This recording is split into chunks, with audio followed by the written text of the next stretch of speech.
Jesucristo, el Verbo viviente, es el único medio de salvación. Él es el centro del pensamiento de nuestra vida, la fuente y la autoridad de la doctrina. El principal propósito de la vida de Cristo fue la obediencia a los mandamientos, exaltando la ley de Dios como un reflejo de su carácter. El principal mensaje a ser predicado en el mundo, basado en Apocalipsis 14, está representado por 3 ángeles llevando el Evangelio eterno al mundo entero. Este mensaje se basa en los encantos inigualables de Cristo y declara que la hora del juicio ha llegado y llama a obedecer los mandamientos de Dios. Mediante su palabra, Dios ha comunicado a los hombres el conocimiento necesario para la salvación. Las Santas Escrituras deben ser aceptadas como dotadas de autoridad absoluta y como revelación infalible de su voluntad. Y aunque el canon de las Escrituras inspiradas está cerrado, el Espíritu Santo continúa iluminando, amonestando y confortando al pueblo de Dios a través del testimonio de Jesús, el Espíritu de profecía. El camino a la vida se traza a través de un camino angosto que debe ser recorrido con confianza a las promesas que Dios dejó a hombres y mujeres fieles que dedicaron sus vidas hasta la muerte por el Evangelio eterno. Los fundadores de la Iglesia soñaron con el día en que la revelación sería una realidad en sus vidas. Miraron con los ojos de la fe a aquel día glorioso cuando finalmente la promesa sería cumplida en la venida magistral de Jesucristo a esta tierra para recompensar a cada uno según sea su obra.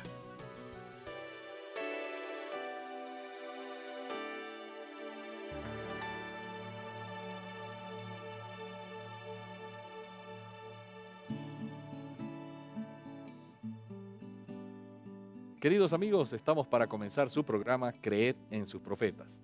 Cada día dedicamos un momento de toda la programación y compartir con ustedes estos minutos. ¿Para qué? Para estudiar la palabra de Dios. Acompañando al programa que ustedes ya conocen, Reavivados por su palabra, ahora lo hacemos munidos por el consejo inspirado del Espíritu de profecía. Para este momento, como cada día, nos reunimos en torno a esta mesa junto al pastor Bruno Razo.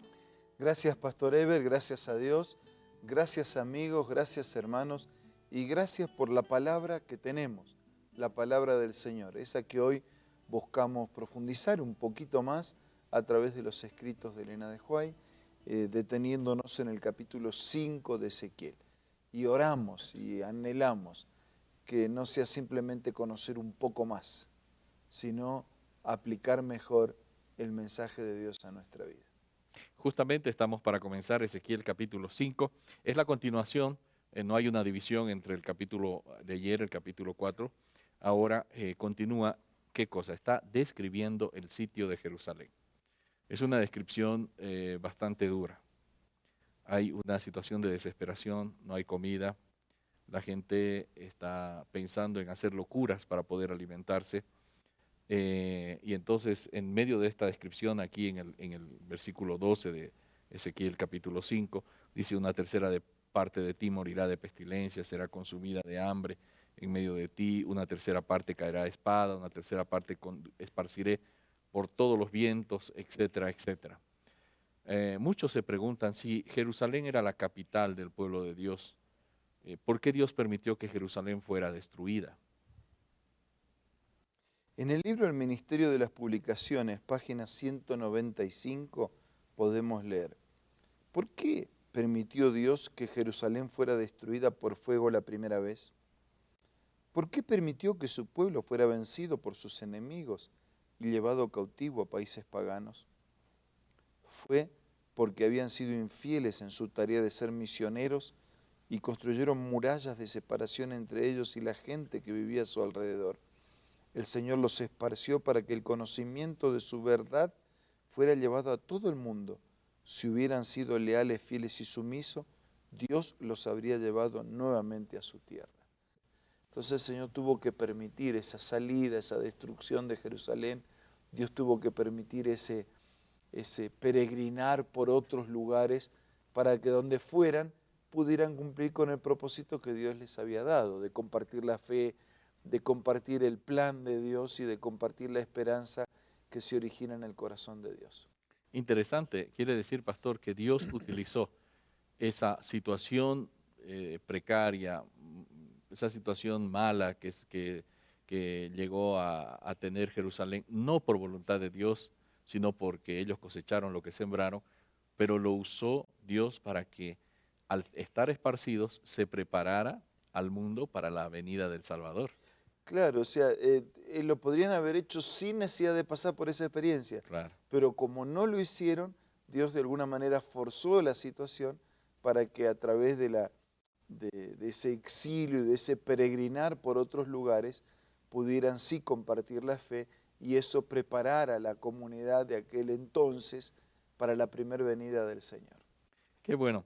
Continuamos con Ezequiel capítulo 5 y entonces hay algo interesante.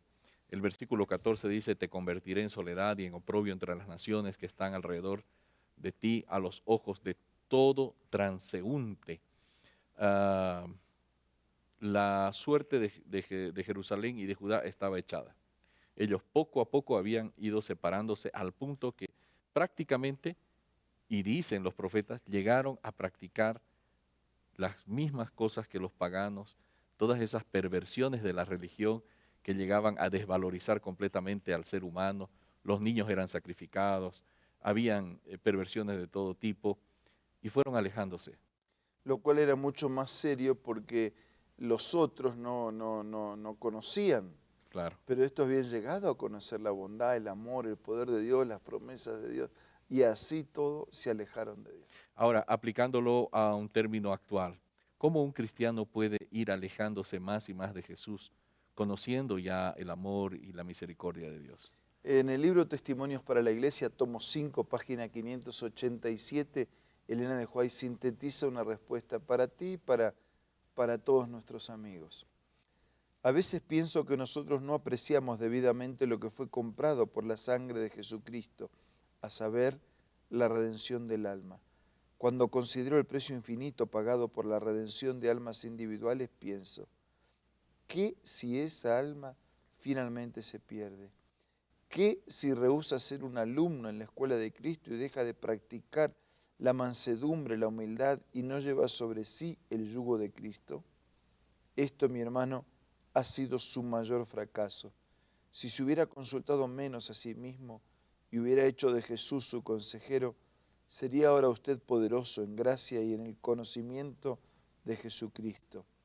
No se ha unido en yugo con Cristo, no ha sido lleno de su espíritu. O cuánto necesita que se imponga el molde divino sobre su carácter. ¿Sí? En síntesis, consultar menos a uno mismo y consultar más a Dios. En síntesis, hay dos maneras de vivir la vida. Antropocéntricamente, o sea, yo me coloco en el centro, Claro. es lo que yo pienso, es lo que yo creo, es lo que yo siento, es lo que yo quiero, es mi pensamiento, es mi voluntad. O teocéntrica, es decir, Dios en el centro. Es lo que Dios siente para mí, es lo que Dios quiere para mí, es la voluntad de Dios, es su palabra, es su enseñanza, su orientación, sus caminos. Y así todo ser humano o vive antropocéntricamente o teocéntricamente hablando. Claro.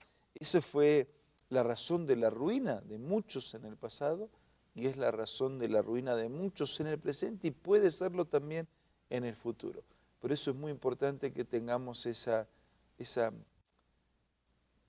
distinción, ¿no? de colocar a Dios en el centro, no de querer hacer lo mío, sino de hacer lo que Dios tiene para mí, porque lo que Él tiene para mí es mucho más sublime de lo que yo mismo puedo lograr por mi propia cuenta. Sin embargo, siendo realistas, mirando un poquito el mundo en la actualidad, con las filosofías actuales, el posmodernismo, cuya esencia es el humanismo, y la esencia del humanismo es justamente el hombre en el centro de todo, la opinión del ser humano más importante que cualquier cosa, el individualismo extremo que se observa ahora, donde la opinión de cada uno tiene un valor supremo y entonces todo es relativo porque la verdad mía no es tu verdad y entonces yo te respeto tu verdad, pero tú respetas la mía y entonces no hay una verdad absoluta y se ha sacado a Dios y a la palabra de Dios fuera del cuadro. ¿Cómo llegar a esas personas con ese humanismo, ese antropocentrismo tan marcado en la actualidad? Si nosotros vivimos con ese esquema, ese estilo de vida, la humanidad, la búsqueda de autoayuda, ¿no? La autosuficiencia, la autoestima, tenés que satisfacer tus inclinaciones, hacer lo que te parezca, que de paso no existe. Si yo hago lo que me parezca, pensando que esa va a ser mi felicidad, claro, puedo terminar estropeando la felicidad del otro. En ese caso el otro no puede hacer lo que le parece. Claro. Entonces no existe eso, que yo soy, cada uno es libre de hacer lo que quiere. Tenemos una libertad, pero tiene que ser una libertad responsable, ¿no? En ese mundo y en ese ambiente en el que vivimos, necesitamos ser alcanzados por lo que la teología se llama la conversión, ¿no? La Biblia dice que el pecador no puede por sí mismo, aunque yo me lave, no puedo. Necesito un poder exterior a mí, que pueda gobernar mi vida, que pueda dirigir mi vida. Tenemos que permitir que Jesús sea supremo en nuestra existencia. Y eso es lo que necesitamos. Y eso es lo que Dios quiere y puede hacer en nuestra vida si se lo permitimos. Gracias, pastor. La acción de Dios va más allá que simplemente hablarnos o querer modificar algunas conductas. Es modificar completamente nuestra visión de vida. Dios es lo primero, Dios es lo último, Dios es el Ser Supremo. Dios tiene un plan para tu vida, para mi vida. Queridos amigos, estamos en Creed en sus profetas, reflexionando sobre estos capítulos del profeta Ezequiel, capítulo 5. Vamos a volver luego de estos mensajes. ¿Qué tal? ¿Me acompañas en otra lectura inspiradora? Padres y madres, tenéis una obra solemne que realizar. La salvación eterna de vuestros hijos depende de vuestra conducta. ¿Cómo educaréis con éxito a vuestros hijos? No reprendiéndolos porque no hará ningún bien. Hablad a vuestros hijos como si tuvierais confianza en su inteligencia. Tratadlos con bondad, ternura y amor. Decidles lo que Dios espera que hagan. Decidles que Dios desea que se eduquen y se preparen para ser obreros con Él. Cuando hagáis vuestra parte, podéis confiar que el Señor hará su parte. Esta cita la puedes encontrar en el libro Conducción del Niño y también puedes descargarlo del aplicativo del App Store o del Play Store buscando Elena G. de White. También puedes hacerlo visitando la página www.editorialaces.com.